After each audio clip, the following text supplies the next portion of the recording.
1, 2, 3, come on!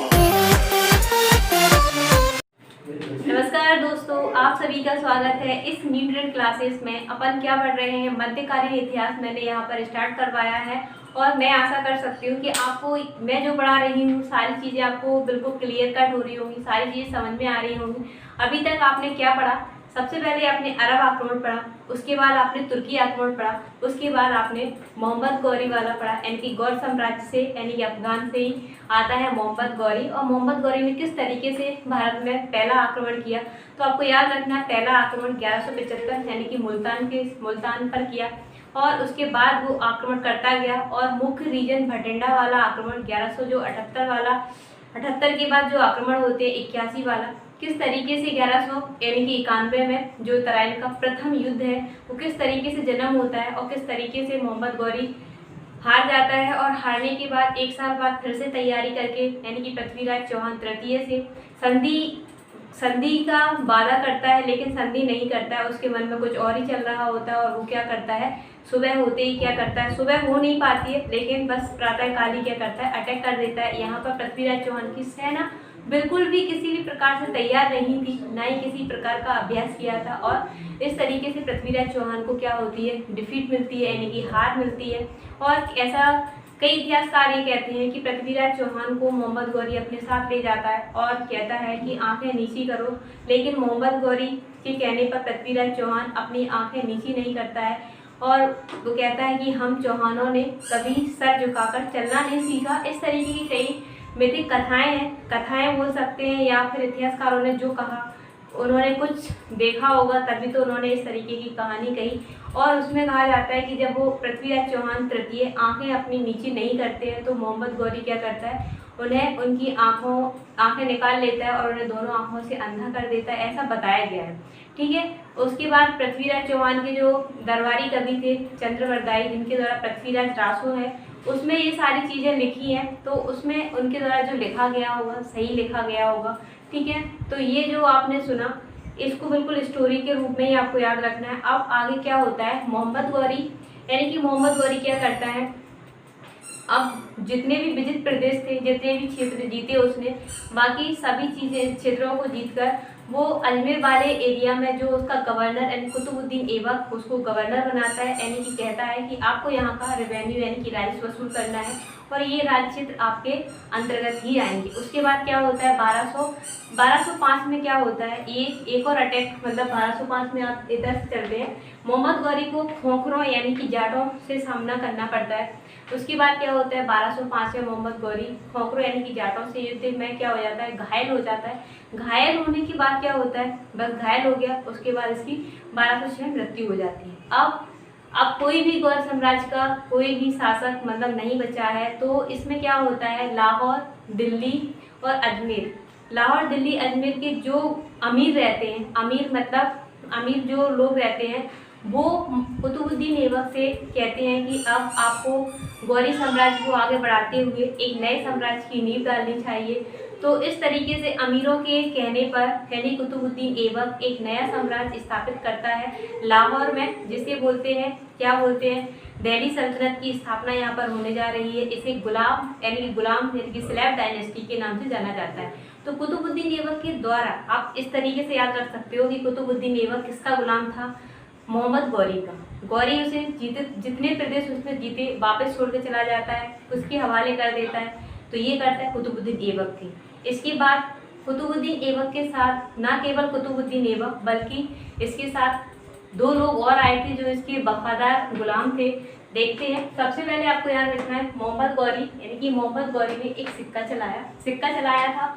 जो सिक्का मिला है उसको बोला दिल्ली वाल सिक्का। इस सिक्के का नाम दिल्ली वाल, आपको याद रखना है। मोहम्मद गौरी के द्वारा जो सिक्का चलाया गया था उसको क्या बोलते हैं, तो दिल्ली वाल सिक्का मोहम्मद गौरी के द्वारा चलाया गया था, जिस पर एक तरफ लिखा था मोहम्मद बिन सा, जिस पर क्या लिखा था, एक तरफ लिखा था, आपको दिख रहा होगा मोहम्मद बिन सा, और इस पर एक तरफ जो छपी थी, किसकी मूर्ति छपी थी या किसकी प्रतिमा छपी थी बोल सकते हैं, तो लक्ष्मी जी का चित्र इस पर छपा था। क्वेश्चन पूछा जाता है निम्न में से दिल्ली वाल सिक्का किसके द्वारा चलाया गया, तो आपको याद रखना है मोहम्मद गौरी के द्वारा, जिस पर मोहम्मद बिन सा लिखा था और एक तरफ इस पे यानी कि लक्ष्मी जी की प्रतिमा छपी थी। ठीक है, तो ये आपको याद रखना है। इसके बाद मैं आपको बता रही थी जैसे स्टोरी के रूप में कि कुतुबुद्दीन ऐबक के साथ यानी कि इसके साथ कौन कौन से गुलाम थे, यानी कि मोहम्मद गौरी के कौन कौन से गुलाम थे, तो ये आपको याद रखना है। कुतुबुद्दीन ऐबक, ताजुद्दीन, एलदोद, नसरुद्दीन, कुबाचा। इतना बड़ा नाम है लेकिन आप कुबाचा याद रख लेना, कुबाचा और बख्तियार खिलजी। ये क्या करते हैं, कुतुबुद्दीन ऐबक यानी कि दिल्ली से लाहौर और अजमेर वाले एरिया को ये संभालते हैं, और जी कुबाचा है ये बंगाल वाले एरिया पे भी आक्रमण करते हैं। बख्तियार खिलजी आपने सुना होगा, ये भी आक्रमण करता है बंगाल वाला जो एरिया रहता है उस पर। उसके बाद क्या होता है, ये ज़्यादा सक्सेस नहीं होते हैं, मतलब बात करें अगर सबसे ज़्यादा सफलता मिलती है तो किसको मिलती है, कुतुबुद्दीन ऐबक को। कुतुबुद्दीन ऐबक ही है। अब ये आपको बता दिया था कि मोहम्मद गौरी यानी कि खोखरों के युद्ध में यानी खोखरों पर जब आक्रमण किया था तो ये घायल हो जाता है और इसकी 1206 में क्या हो जाती है, मृत्यु हो जाती है। इतना नहीं पूछा जाता, इतना पूछा जाता है कि मोहम्मद गौरी के द्वारा अंतिम जो मतलब आक्रमण किया गया या अंतिम युद्ध का जो सामना किया गया किसके साथ हुआ, तो ये 1205 में खोखरों या जाटों के साथ इसे युद्ध का सामना करना पड़ता है। 1206 में इसकी मृत्यु हो जाती है। और आपको स्टोरी के रूप में जैसा कि मैंने बता दिया है कि अपना जितना भी विजित प्रदेश रहते हैं वो किसको दे जाते हैं, कुतुबुद्दीन ऐबक को दे जाते हैं। और लाहौर दिल्ली जो अमीर रहते हैं, लाहौर दिल्ली अमीर मतलब अमीर एक पद रहता था, लोगों का एक ग्रुप रहता था, उनके द्वारा कहने पर इसने क्या किया, यानी कि दिल्ली सल्तनत में दिल्ली सल्तनत यानी कि सलाब डायनेस्टी यानी गुलाम वंश की स्थापना होती है। 1206 में ये इस्टेब्लिश करता है और 1290 तक ये शासन चलता है। अब देखते हैं कुतुबुद्दीन ऐबक के बारे में जानकारी आपको हम बता देते हैं। कुतुबुद्दीन ऐबक यानी कुतुबुद्दीन ऐबक को मोहम्मद गौरी ने कहाँ से लिया होगा, ये भी तो क्वेश्चन आपके मन में उठ रहा होगा। तो इस क्वेश्चन का जवाब मैं आपको देती हूँ कि अफगानिस्तान में निसापुर एक जगह है जहाँ पर गुलामों की खरीद फरोख्त होती थी। ठीक है, यहाँ पर क्या होता है ये आपको देख रहा होगा। थोड़ी सी आपको स्टोरी के रूप में याद रखने के लिए लिख दिया है, बाकी पूरी स्टोरी में आपको सुना देती हूँ। निसापुर यानी कि अफगानिस्तान में पड़ता है। गुलामों के बाजार से ऐबक को खरीदा था किसने, काजी फरुद्दीन अब्दुल अजीज कुकी के द्वारा। तो अब्दुल अजीज कुकी याद रख लेना इसको, यानी कि जो निसापुर है अफगानिस्तान में गुलामों का बाजार रहता है, वहाँ से अब्दुल कुकी के द्वारा इसको खरीदा गया। अब्दुल कुकी ने क्या किया, इसको खरीदा। इसके बाद अब्दुल कुकी ने इसको शिक्षा दी, इसको पढ़ाया लिखाया। उसके बाद अब्दुल कुकी ने इसको क्या किया, कुरान जो रहता है पवित्र माना जाता है, जो मुस्लिम धर्म है उनके लिए पवित्र ग्रंथ माना जाता है उसको। तो इन्होंने क्या किया, अब्दुल कुकी ने उनको पढ़कर सुनाया। तो इन्होंने एक बार सुनने में ही यानी कुतुबुद्दीन ऐबक ने मौखिक उसको याद कर लिया था, इसी कारण से इसका नाम कुरान खां पड़ा। अब क्या होता है, ये अब्दुल कुकी इसको मोहम्मद गौरी को सौंप देते हैं। ये मोहम्मद गौरी ये सेवा करता है मोहम्मद गौरी की, और मोहम्मद गौरी इससे खुश हो जाते हैं। इसके बाद इसको अस्तबल जो होता है ना, घुड़सवार वाला जो एरिया रहता है घोड़ों का अस्तबल, उसे वहाँ का मतलब बोल सकते हैं, वहाँ पर इसे देख रेख करने के लिए घोषित रख दिया। तो इसको अमीर आखिर पद पर इसको नियुक्त किया गया। तो क्वेश्चन अगर पूछा जाए कि इसको किस बाजार से खरीदा गया था, तो आप याद रख लेना अफगानिस्तान के निसापुर से। किसके द्वारा खरीदा था, अब्दुल कुकी के द्वारा खरीदा गया था। उसके बाद अब्दुल कुकी इसको शिक्षा देते हैं और ये कुरान जो है उसको मौखिक याद कर लेता है। ठीक है, इस कारण से इसका नाम कुरान खां पड़ा। ठीक है, इसी कारण पड़ा है इसका नाम कुरान खां।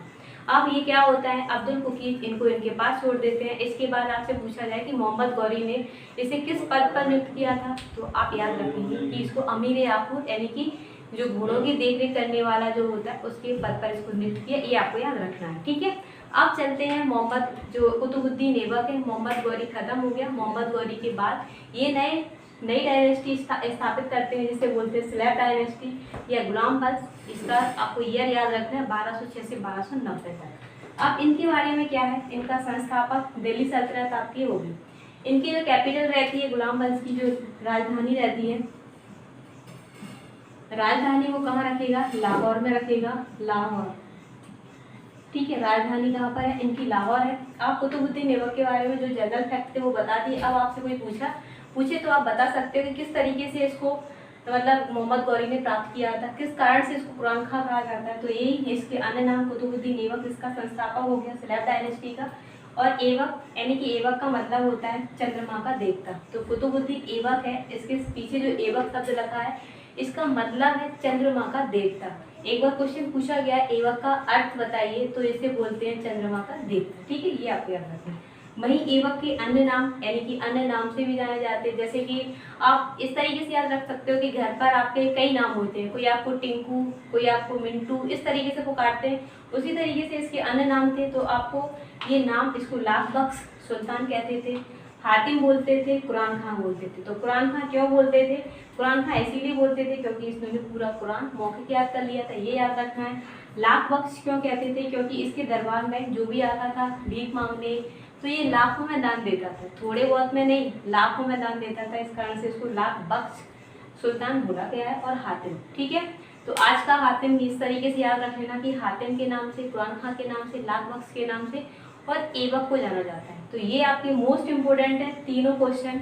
ये आपको पूछा गया है एवक का मतलब, यानी कि एवक का मतलब चंद्रमा का देश है, ये भी पूछा गया है। लाख बख्श पूछा गया है, हातिम पूछा गया है, कुरान खां पूछा गया है। ठीक है, तो आपको याद रखना है। वहीं इससे पहले मैंने बता दिया है कि जो कुतुबुद्दीन ऐबक था, मोहम्मद गौरी जब खत्म होता है तो इससे पहले मोहम्मद गौरी इसको अजमेर जो है, अजमेर का यानी गवर्नर नियुक्त कर जाता है। ठीक है, 1192 में जब तराइन के युद्ध में जीतता है तो इसको अजमेर का गवर्नर नियुक्त कर देता है। ठीक है, तो इसके आगे कल कंटिन्यू रखते हैं। अभी आपने जो सीखा होगा, मैं आशा कर सकती हूँ कि आपको सारी चीज़ें, काफ़ी कुछ सीखने को मिला होगा और सारी चीज़ें क्लियर समझ में आ गई होंगी। इसके लिए कल फिर मिलते हैं। कल पूरा गुलाम डायनेस्टी किस तरीके से कुतुबुद्दीन ऐबक क्या क्या निर्माण कार्य करवाता है, किस तरीके से कुतुबुद्दीन ऐबक ने किसकी याद में जो कुतुब मीनार का निर्माण करवाया है, ये सारी चीज़ें जो जनरल से फैक्ट पूछे जाते हैं कल कंप्लीट करते हैं। इसके लिए कल आपको हमारे साथ फिर से जुड़ना पड़ेगा।